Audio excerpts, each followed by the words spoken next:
to the Ask Jeff YouTube channel. Here's today's question. Is there a possibility that Matthew, Mark, and Luke have, quote, written off each other because their Gospels are so similar compared to the Gospel of John? Well, this is a really insightful question that deals with the world of what we call textual criticism. It's this really a kind of a scientific approach to Scripture of the authorship of, the inspiration, the preservation of Scripture, how it was formulated, or a fancy word, how would it become a codex, or what we know as a, quote, book of writings. And so one of the great questions is, what do we do with Matthew, Mark, and Luke, which we call the synoptic Gospels because they're so similar to each other compared to John? And there are theories that, and most people typically believe that Mark was the first of the Gospels. Many believe that because it was the, quote, shortest of them. And Matthew and Luke borrowed off of Mark. And then, of course, they come up with this kind of mythical Q document that would contain the stories that they all three borrowed from that John doesn't contain. Now, why would they say this? Because the Gospel of John only contains 7% of what is in the other three Gospels, and the other three Gospels have so much material that is of likeness. Now, a couple things to share to begin with. Number one, all four Gospels, all four of them, share the death and the resurrection of Jesus Christ.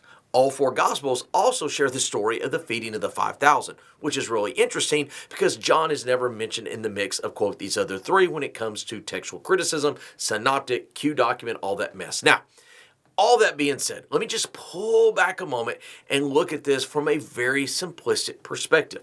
I think one of the reasons that Matthew, Mark, and Luke are, quote, so similar is because they were basically written about the same time while the early church was forming and being established. And depending on who you talk to, most people date them roughly as early as 37 AD to as late as about 52 AD. The early church is establishing. They're beginning to circulate them.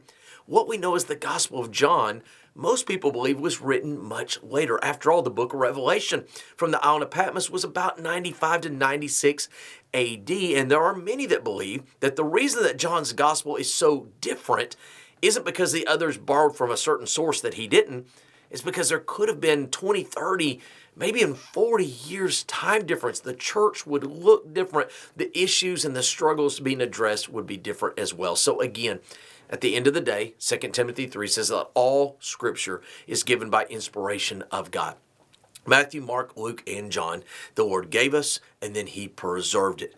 And I believe that even though textual criticism can help us in some respects kind of see some nuances, I don't think it should be the foundation of how we look at Scripture. Great question. If you have one, send it to AskJeff.net. Maybe your question will be tomorrow's. Thanks for being a part of today's daily question. Now, we answer a question each and every day. Please feel free to submit a new question at AskJeff.net. We may not have gotten to yours today, but we eventually will continue to be a part of this. Subscribe so you don't miss out on a question every day.